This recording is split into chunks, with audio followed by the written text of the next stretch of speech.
میرے نبی پاک علیہ السلام نے فرمایا جس کے ذمے بہنیں لگ گئی، جس کے ذمے بہنیں جس کے ذمے لگ گئی، باپ کمزور ہو گیا یا باپ انتقال کر گیا، جس کے ذمے بہنوں کی ڈیوٹی لگ گئی، محبوب فرمانے لگے اس نے 3 بہنوں کی اچھی پرورش کی، اچھا ادب سکھایا اور عزت کے ساتھ رخصت کر دیا، یا 2 بہنیں اس کے ذمے لگی، اس نے آداب سکھائے، یہ ابو داؤد شریف ہے، ابن ماجہ ہے، اور پھر ان کو رخصت کر دیا عزت کے ساتھ۔ پھر ایک مقام پہ فرمایا چلو ایک بہن ہی اس کے ذمے لگی تھی،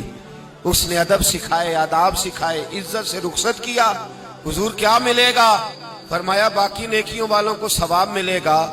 جو بہنوں کا بوجھ اٹھائے گا جس طرح میری 2 انگلیاں جڑی ہوئی ہیں اس طرح میرے ساتھ جڑ کے جنت میں داخل ہو جائے گا۔ جناب ام ہانی حضرت علی کی سگی ہمشیرہ تھی، نبی پاک صلی اللہ علیہ وسلم کی چچا زاد بہن تھی، پر اللہ کے رسول ہمیشہ انہیں تحفے بھیجا کرتے، ان سے محبت فرماتے، ان کے بچوں کے ساتھ پیار کرتے۔ فرمایا علی کی بہن نہیں، یہ میری بھی بہن ہے۔ کہ نبی پاک کی رضائی بہن جناب شیمہ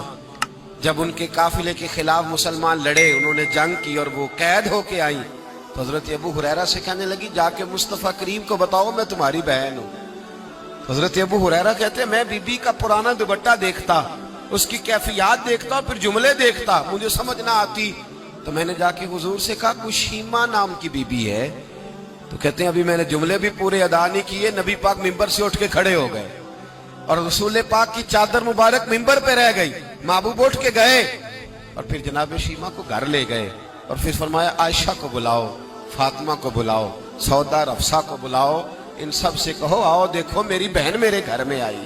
یہ رشتوں کا احساس، یہ رشتوں کی کیفیات، یہ درد، یہ سوز، یہ حضور نے ہمیں تعین کر کے دیا ہے، یہ نبی پاک علیہ السلام نے ہمیں بتا کر کے دیا ہے۔ حضور نے ڈھیروں تحفے دیے اور ایسی آفر کی جس کے لیے امت تڑپتی ہے، ترستی ہے۔ حضور نے فرمایا شیمہ اگر تو پسند کرے تو تیرے لیے مدینے میں مکان نہ بنا دوں، اگر تو کہے تو یہاں تیرے لیے مکان نہ بنا دوں جہاں 70,000 فرشتے روز سلامی دینے آتے، یہاں تیری پکی رہائش نہ کر دوں؟ عرض کی یا رسول اللہ میرے خامند کا گھر، میرے بچوں کا گھر، جہاں میں بیاہی گئی، جن کے حقوق آپ نے بیان فرمائے، میں وہاں جانا چاہتی ہوں۔ حضور نے ڈھیروں تحفے دے کے رخصت کیا۔ تو میرے بھائی بہن کا ایک حدیث ہے مشکات شریف، مشکات میں حدیث ہے، ایک حضور علیہ السلام کے صحابی تھے جو نبی پاک کی بارگاہ میں بیٹھے رہتے تھے، اس پر شارحین نے بڑا کچھ لکھا ہے، کہتے ہیں وہ علم دین حاصل کرتے تھے یا جہاد میں مصروف رہتے تھے۔ ان کا ایک بھائی تھا تو وہ تجارت کرتا تھا، کاروبار کرتا تھا، یہ مشکات ہے۔ ایک دن آ کے عرض کرنے لگے یا رسول اللہ صلی اللہ علیہ وسلم اسے سمجھائے کوئی کام بھی کرے، آپ کے پاس بیٹھا رہتا ہے، ڈیوٹی ساری میں کرتا ہوں۔ تو محبوب فرمانے لگے خاموش ہو جا،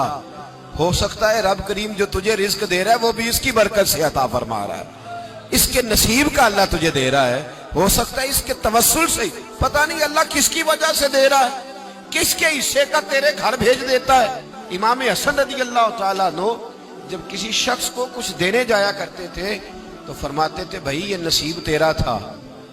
اللہ نے میرے گھر بھیج کے میری ڈیوٹی لگائی تھی کہ میں تجھ تک پہنچا دوں، میں نہیں لے کے آیا، نصیب تیرا ہی تھا، میرے ذمہ لگا تھا کہ چلو میں بھیج دوں۔ تو یاد رکھیے گا اگر کچھ جگہوں پہ ہمیں حقوق ادا کرنے پڑتے ہیں، کسی مالدار بھائی کو کسی غریب کا خیال رکھنا پڑ ہی جاتا ہے، تو مہربانی کرے وہ خیال کرے،